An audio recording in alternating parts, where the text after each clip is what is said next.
Sud Aiko Rob MSG. आपके अंदर बड़ा ही जादुई, बड़ा ही मैजिक भरा पड़ा है। उस परम पिता परमात्मा ने बड़ा कुछ भरा। कई बार आपको कल्पना आती है, मैं ये बटन दबाऊं ये हो जाए, ऐसे उड़ जाऊं, ऐसे छुप जाऊं, किसी को नजर ना आऊं। क्योंकि बच्चे कई बार फिल्में देखते कुछ और देखते हैं तो वैसे ही हो जाते। यार काश रियल लाइफ में ऐसा हो वैसा हो। जी हाँ, ऐसा संभव है। कल्पनाएं कोरी नहीं होती। सुमरन करो, भक्ति इबादत करो। आप कहीं और बैठे और आपकी आत्मा कहां कहां की सैर नहीं कर सकती, कहां कहां की नहीं कर सकती। आप देखिए, मालिक रहमत करते हैं, उस मालिक की अंश ही आत्मा है। और कोई कितनी भी दूर बैठा हो, जैसे फकीर से कोई कितनी दूर बैठा है, पर उस फकीर का अगर मालिक से हाथ जुड़ा है, मालिक से चर्चा है, मालिक का नूर मालिक ने भेजा है, तो चाहे उस फकीर से सैकड़े हजारों किलोमीटर कोई दूर बैठा हो, तड़फे व्याकुल हो, तो मालिक नूरी स्वरूप में उस रूप में जाके दर्शन उसे दे दिया करते हैं। तो आत्मा भी तो उस परमात्मा की अंश है। तो आप अगर सुमरण करो तो पता नहीं कहां से कहां पहुंच जाओ। डेड बॉडी टाइप शरीर यहीं रहेगा, थोड़े थोड़े श्वान चलते रहेंगे, लेकिन आप अपनी आत्मा के द्वारा, भक्ति के द्वारा खंडों ब्रह्मांडों को पार करेंगे। कैसे चंद्रमा, सूर्य, नक्षत्र, ग्रह, सबके पास तारे, बाजुमंडल को पार करते हुए इनके पास से यूं यूं यूं यूं अटखेलियां खेलते हुए आगे बढ़ जाएंगे। हर किसी की कल्पना होती है, कहीं जहाज पे चढ़ जाएं फर्स्ट टाइम, वो बादल नीचे मैं ऊपर, कमाल होगी, ये वो फला होता है। नहीं नहीं, हर किसी को होता है। क्या होगा, देखो भाई, इधर देख तो उधर देख। तो जरा सोचिए, वो तो आप टिकट दी है और आप फिजिकली दिख रहा है आपको, आप कि आप वास्तव में आपको ये लगेगा कि आप उड़ रहे हैं। और क्या सूरज के पास से जा रहे हैं? आज तक कोई प्लेन नहीं गया सूरज के पास, कोई भी जहाज नहीं गया, कोई भी जहाज पहुंचा नहीं है। किसी प्लेन के तहत वहां कोई पहुंच नहीं पाया, और कोई जहाज रॉकेट वहां पहुंचा नहीं है। कितनी हैरानीजनक बात है ना, कि आप बिल्कुल उसके पास चले जाएंगे, पास से निकल जाएंगे, उसको देखते हुए निकल जाएंगे। क्योंकि उस समय आत्मा की जब चढ़ाई होती है तो उसमें सुमरण के द्वारा इतनी शक्ति होती है कि एक सूरज इतना प्रकाश तो उसी टाइम हो जाता है। और चढ़ाई चढ़ते चढ़ते 3 सूरजों का प्रकाश एक आत्मा में होता है। इतनी ताकत दे देता है भगवान, इतनी शक्ति आ जाती है, वो खुद देख रहा होता है। और जैसे ही सूरज के पास से निकलता, बताओ अब जिसके पास खुद की इतनी प्रकाश हो, उसके सामने दूसरे प्रकाश, ये बड़ा बल्ब है, इसके सामने जीरो का जगा दो, जीरो की कोई वैल्यू होगी? आप खुद बताइए। 1000 वाट का लाइट जल रही है, जीरो वाला तो बेचारा वैसे ही, तो सूरज जीरो ही हो जाता है जब 3 सूरजों का प्रकाश पास से गुजरता है। और उस 3 सूरजों के प्रकाश वाले को उसमें रुचि नहीं रहती कि ठीक है भाई, खड़े हैं भगवान के खेल खिलौने। चंद्रमा, सूरज, नक्षत्र, ग्रह, सब कुछ पत्थरों को पार करता हुआ फिर काल महाकाल के उस दायरे में पहुंचता है जहां वो तरह तरह की उसने चीजें बना रखी हैं। सुनहरी बाग बगीचे हैं, गोल्डन और डायमंड मिक्स अगर कहें तो सही रहेगा। वहां के झरने बहते हैं, इतना सुंदर, इतनी आभा, बड़े बड़े फल हैं। जैसे 1 मन का लौकी सुना था, वास्तव में इससे भी बड़े बड़े फल वहां पे नजर आते हैं। जिन्हें आम रूहें जो बेचारी महाकाल के जाल में फंस जाती, खा खा के मस्त हुई रहती, क्योंकि वैसा स्वाद यहां तो कल्पना भी नहीं की जा सकती जैसा महाकाल ने बना रखा है। इतना टेस्टी है, इतना स्वादिष्ट कि आपको कुछ भी पसंद है उसके सामने जीरो है। उसमें इतना ज्यादा आनंद है, इतना ज्यादा स्वाद। तो कई वहीं फंस जाते हैं बेचारे, दंड कमंडल लेके वहीं उलझ जाते हैं, खाते रहते हैं, हाँ ये है वो है। परियां नाच करती हैं, बड़ी खूबसूरत, यहां दुनिया का सबसे नंबर 1 खूबसूरत औरत और आदमी उन परी परों के सामने शून्य है, जीरो है, कुछ भी नहीं। इतनी खूबसूरती है। और उनके साज यहां के साजों से लाखों गुना बढ़ के हैं, हजारों गुना बढ़ के हैं। इतनी मिठास, इतनी इस तरह से बजते हैं, गजब हो जाता है। क्या डांस होता है वहां, यानी हर तरह से जीव को भरमाने के लिए ट्रैप लगे होते हैं, जाल बिछे होते हैं। और जीवात्माएं जिनका पूरा गुरु नहीं होता तो वहीं उलझ जाती हैं, वहीं अटक जाती हैं, सुनती रहती हैं राग, खाती रहती हैं साजो सामान, कलोलें करती रहती हैं। लेकिन पूर्ण गुरु की आत्मा नजारे तो लेती है सारे कि वाह भाई वाह, बहुत सुंदर बना रखा है। लेकिन महाकाल के चक्कर में नहीं पड़ती, क्योंकि वो खुद भगवान बन के उसके भी रोम रोम में प्रकाश निकल रहा होता है, रोशनी निकल रही होती है। वो कहती ना ना ये तो कुछ भी नहीं है, उसमें नहीं उलझती। वो अपने मालिक की आवाज और परमात्मा की धुन को पकड़ लेती है, सतगुरु उसका गाइड है, तो वो उसको पकड़ती हुई वो ब्रह्मलोक से पार हो जाती है, पार ब्रह्म हो जाती है। तो फिर मालिक के वो नूरी स्वरूप के नजारे नजर आते हैं। लेकिन जैसे महाकाल की हद को पार करती है तो एकदम चढ़ाई उतराई आती है, ताकि आत्मा घबरा जाए कि भाई हाँ ठीक है, आप तो पीछे ठीक थे, कितने नजारे थे वहां, कितना खूबसूरत बाग था, कितने बड़े बड़े फल थे, परी परियां नाच कर रहे थे, यार क्यों आ गए? एकदम ऐसी पता नहीं लाखों किलोमीटर लंबाई चौड़ाई के हिसाब से गिरावट, अंधेरा, लेकिन जो जिसमें खुद में प्रकाश हो जाए तो वो आत्मा बढ़ती जाती है और सारा खंड ब्रह्मांड त्रिलोकियां या सुई के नक्के के समान हो जाती हैं। वहां से आत्मा जब उसको फाड़ के बाहर आती है तो फिर मालिक के नूरी स्वरूप के वो दर्शन होते हैं जिसके सामने काल महाकाल जीरो हो जाता है। ऐसा नशा आने लगता है देख देख के, ऐसी मस्ती आने लगती है जिसका लिख बोल के तो वर्णन हो ही नहीं सकता।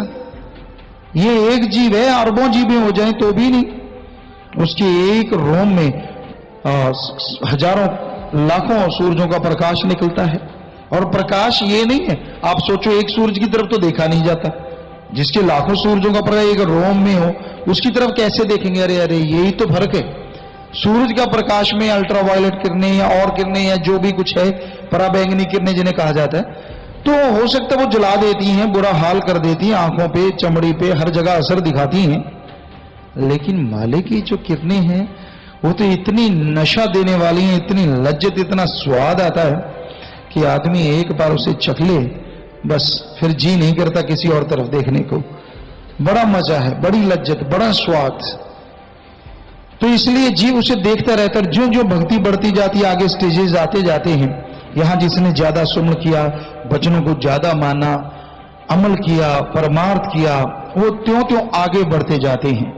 फिर उस मालिक के नूरी स्वरूप के नजारे, लज्जतें, खुशियां, परमानंद अरबों गुना बढ़ता चला जाता है। तो भाई इसलिए हम यहां पुकारते हैं सुमरण करो।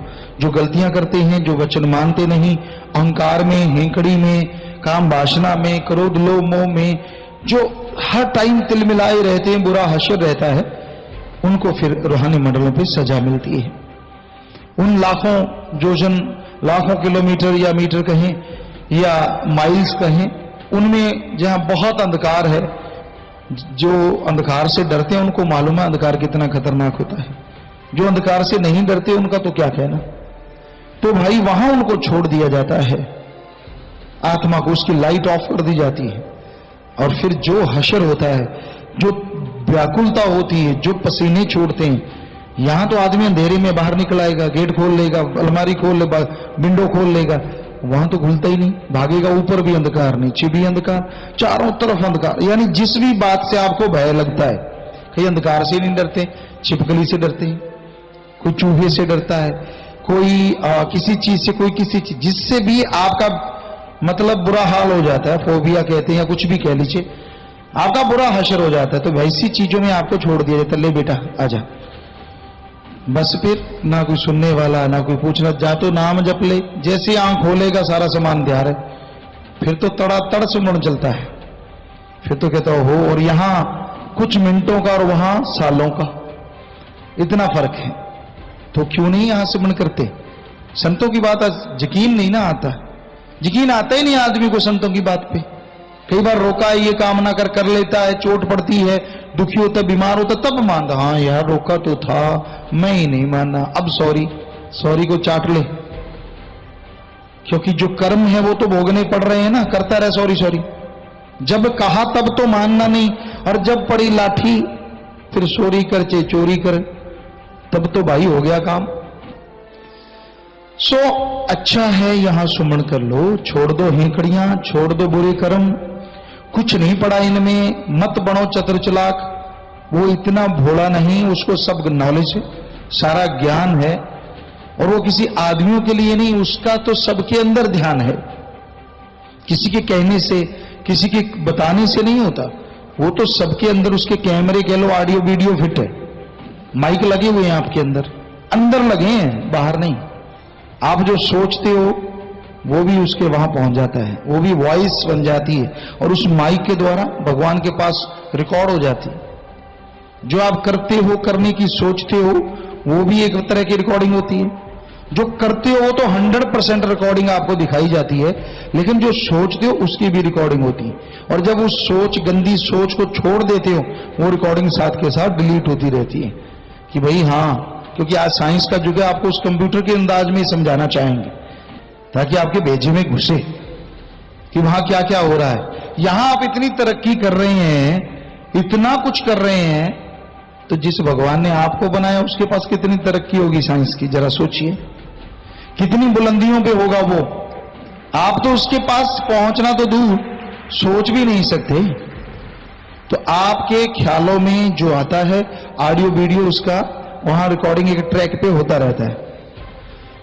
और आप वचन मान लेते हैं, संतों की, फकीरों की विचारों की सुन लेते हैं। फकीर रोज कुरलाते हैं, मान ले रे भाई मान ले। परमपिता ने एक शेर लिखा है, मान ले तेरे भले की कहूं। तो संत तो कहते रहते, कई होते सज्जन जाग जाते हैं कि हाँ यार, संत इतने कुरला रहे हैं, माथा पच्ची करते हैं, अपने लिए करते हैं, चलो सुन के मान लेते हैं, हर्ज क्या है इसमें, काहे की बेइज्जती।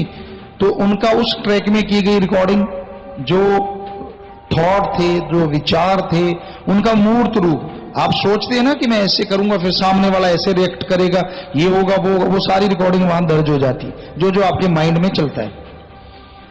तो जैसे आपने संतों की सुन ली, सुमन कर लिया और उसको छोड़ दिया कि ठीक है मैं ये कर्म कभी नहीं करूंगा, तो वहां डिलीट हो जाता है, लेकिन ट्रैक पड़ा रहता है अलग से, क्योंकि कहीं आपका फिर वो विचार जागे तो फिर से वो रिकॉर्ड हो जाता है। लाइव रिकॉर्ड है। इस रिकॉर्डिंग में आप मान लीजिए, आप हमारी कोई सीडी देखते तो ऐसा नहीं है कि आप बात कर लेंगे, किसी भी सीडी देखते हैं सॉन्ग की या किसी चीज की, जो उसने उस समय एक्टिंग की है या रिकॉर्डिंग जो हो चुकी, आप उससे सीधे बात नहीं कर सकते। बस मालिक की रिकॉर्डिंग में यही फर्क है। उसकी रिकॉर्डिंग ऐसी है कि आपको दिखाएंगे, जब तेरे से बात भी करेंगे, ए तू ये कर रहा है ना, तो तू इस बारे में अचेत होगा कि तेरे से मालिक पूछ रहा है। तेरी रिकॉर्डिंग में तू बोलेगा कि मैं कर रहा हूं, ये कर रहा हूं, वो कर रहा हूं, मुकरेगा कैसे? ये वीडियो ही ऐसी है। ये वाली तो अगला कह देगा डरा धमका के करवाई है, वो तो सामने बोलेगा ताड़ था कि ऐसा है ऐसा है। तो ये 100% चित्रगुप्त कह लें हिंदू धर्म में, या उसका कोई भी नाम दे दें, कैमरामैन या जो मर्जी, ऑडियो वीडियो डायरेक्टर कह लें या उसको मैनेजर के, जो मर्जी, वो सारा आपका हो रहा है। कब उतार चढ़ाव आता है, उसके ग्राफ बनते जा रहे हैं, राम की तरफ कब और नीचे की तरफ कब, सारे ग्राफ वहां मौजूद है। तो इतना ऐसे थोड़े है जो आप उसको बुद्धू बना दो, ऐसे नहीं होता। वो सब जानता है कि आप दिखते क्या हैं और अंदर में आप क्या हैं, लिफाफा कितना सुंदर है और मजमून कितना बद्धा है, ये मालिक जानता है। उसको सब मालूम है, सबका मालूम है। इसलिए भाई डरो उस भयावह स्थिति से, जब आपको सजा भोगनी पड़ेगी। कितनी एक पैरे थे कोते, वाकई वहां ही है, ये तो होगा ही, आप जन्म मरण में तो नहीं जाओगे, पर जो सजाएं हैं, तौबा तौबा, वहां की सजाएं सालों में हैं। यहां मिनटों में काम चल जाता है, वहां सालों में। यहां तौबा कर लो, फकीरों ने जब कह दिया बेटा माफ है, सुमन कर लो, आगे से वो चीज ना करो। पर ये थोड़ा ही, हमने देखा है कई सज्जन करते हैं, तौबा कर ली फिर लग गई, तौबा कर ली फिर नहीं, ऐसा ना करो, वो तो आपके गुनाहों का बोझ बढ़ता ही जा रहा है। तो आदमी को वचनों पे अमल करना चाहिए, वचन मानना चाहिए, वचन मान के उस पर चलना चाहिए, तभी रहमो करम हासिल होता है, तभी खुशियां मिलती हैं और तभी सब कुछ खत्म होता है। जैसे आपके पिछले जन्मों का भी वहां रिकॉर्ड है, आपको ये पाप कर्म भोगने हैं, बिल्कुल एक एक सेकंड का हिसाब किताब है उधर, हर किसी का पर्सनली खाता है। तो आप सुमन करते हैं, भक्ति इबादत करते हैं, तो वो डिलीट मार देते हैं कि भाई इसके इतने कर्मों में तुम मारो डिलीट, बस एक बटन दबाया सब साफ। कितना आसान है ना, डिलीट करने के लिए बटन दबाया, पर बटन आप भी दबाओ तभी दबेगा ना। सुमरण करो, वचनों पे रहो, भक्ति करो, छोड़ दो मटर गश्तियां, छोड़ दो शातराना चालें, क्योंकि एडा भोला खसम नहीं जिहड़ा मगर चलित्र ना जाने, इहदे घर विच ओही बस सकदी जिहड़ी सब चतुराइयां भुल जाए।